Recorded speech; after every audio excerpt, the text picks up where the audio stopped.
Well, good afternoon, everybody. Mark Finan here in the home weather office. This is a mid-afternoon update on the park fire currently burning in both Butte as well as in Tehama counties this afternoon. It really has grown quite a bit and continues to grow this afternoon.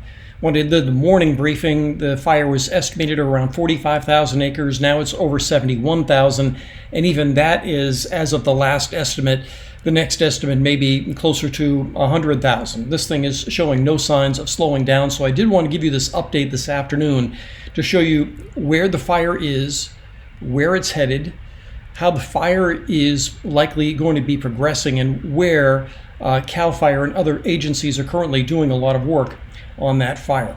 So let me start with this. This is from the Alert wildfire cameras, and this is in the Cohasset camera. And as you can see, this is burning very, very hot. This is a 1 hour time lapse, and you can see this smoke column going straight up into the air.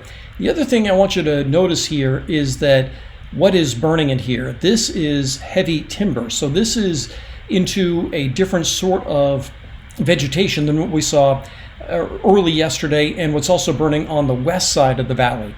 West side of this fire, rather. This is the east part of the fire and at the head of the fire, and this is burning quite hot. And you can see that also here on the satellite. The satellite is showing a couple of areas that are quite active. So Chico is down in here, and then here's where the fire started. We have an active fire here, and then this is what I just showed you, and then there's fire in here. The farther east you go, this is more of that heavy timber sort of vegetation. The farther west you go, this is more of the grassland kind of fire. The fire is currently progressing both to the north and to the northeast. So with that, I've got another source for you that you can use. This is called CAL Topo, CALTOPO. And what you can do with this feature is you can pick out the kind of map you want. You can pick up fire activity, and you can also pick up a wind plot. So I'm going to show you all of those. And what you're looking at here is fire activity as is from some of the satellites. Let me go all satellites here. And you'll notice that when I go onto all satellites, the perimeter certainly changes.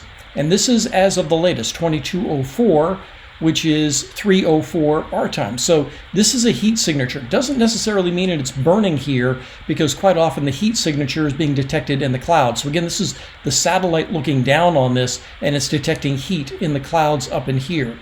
The areas of yellow are a little bit less heat, and these areas where these little red dots are, those are areas that are hotter spots. Let's go with just the VIRES here, and the same sort of thing. You get an idea of where the perimeter is, but it's this area on the north and east side that is starting to really advance into that tougher timber sort of area. Still relatively remote, sparsely populated. One thing we have to keep an eye on in terms of geography, Highway 32 as well as Highway 36. It is advancing toward Highway 36 at a pretty rapid clip here. With that, let me just go to Google Maps, because a couple of things I want to point out.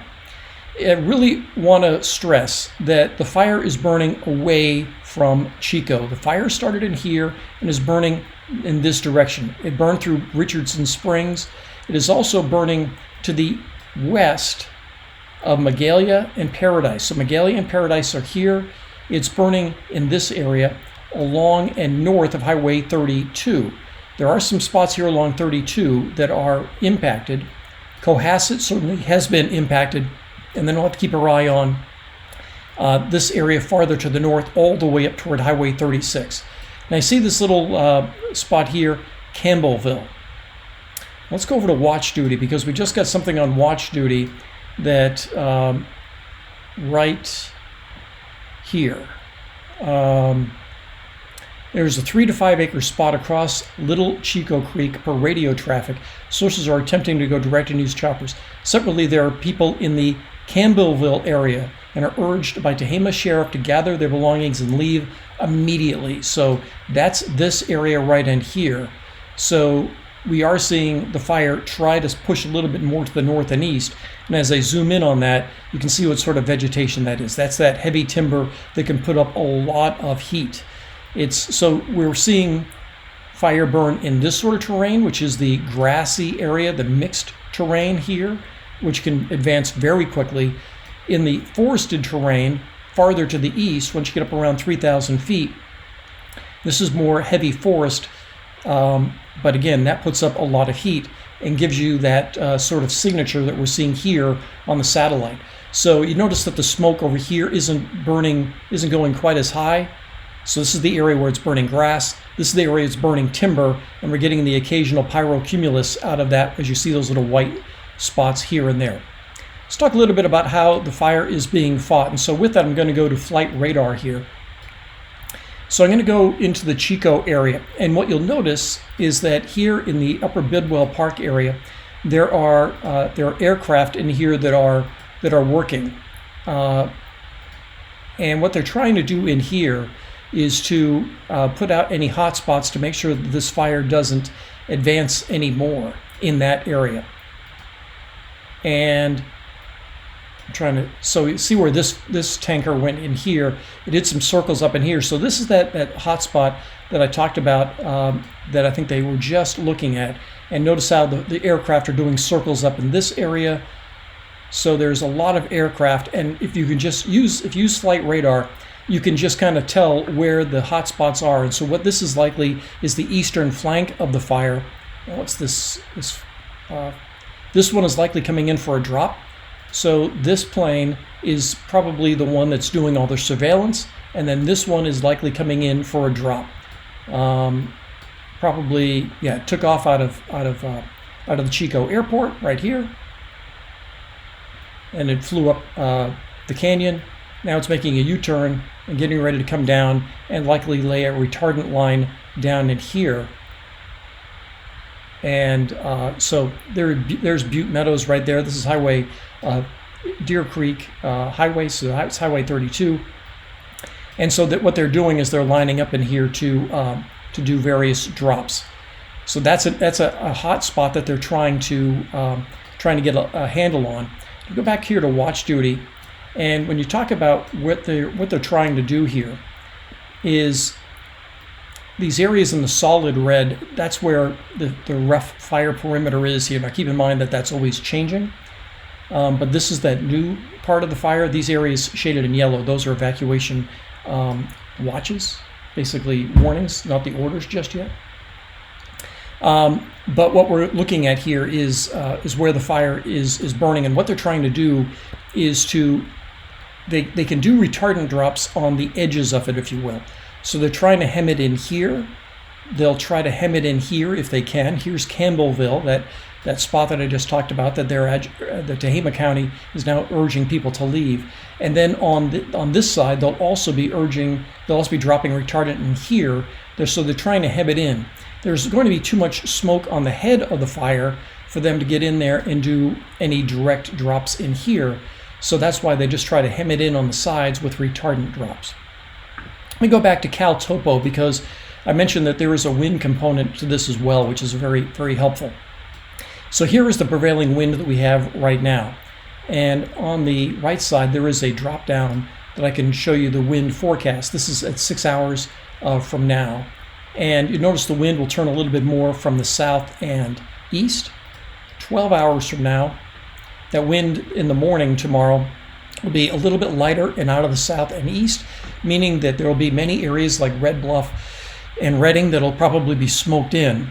But it doesn't mean that we're going to see the fire move in that direction, but it may slow its movement off to the east and into that heavier timber. Tomorrow afternoon, however, that wind goes right back to the same direction we've seen today, as you can see by these green arrows, and the wind will be rather gusty once again during the day tomorrow afternoon as well, and then gradually turning to the southeast as we head into the day on Friday.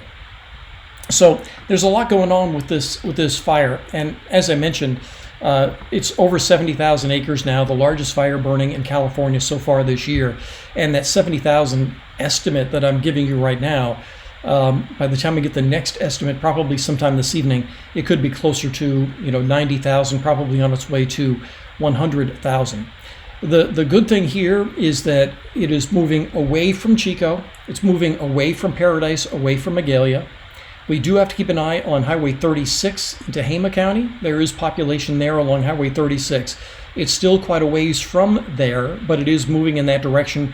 I don't have any intel on where CAL FIRE is setting up, but they may be setting up somewhere south of Highway 36 trying to do structure protection or some sort of dozer lines or something like that there, trying to draw a line in the sand so that it doesn't get to across Highway 36. And then moving to the east, I think they're going to try to keep it north of Highway 32, again, away from any sort of population areas. But this fire is certainly burning hot and is showing no signs of slowing down, and will continue with wind during the day tomorrow, obviously the rest of this afternoon, and again during the day tomorrow. We should see lighter winds and much cooler temperatures by the time we get into the day on Saturday. So that is your briefing. One thing I did note earlier today is that when I was looking at flight radar and when I was watching TV, I did see the KCRA's helicopter was over this, and so KCRA, my former employer, will have full weather coverage and fire coverage for this fire for you throughout the afternoon and evening news. So that's everything I've got for you. Take care.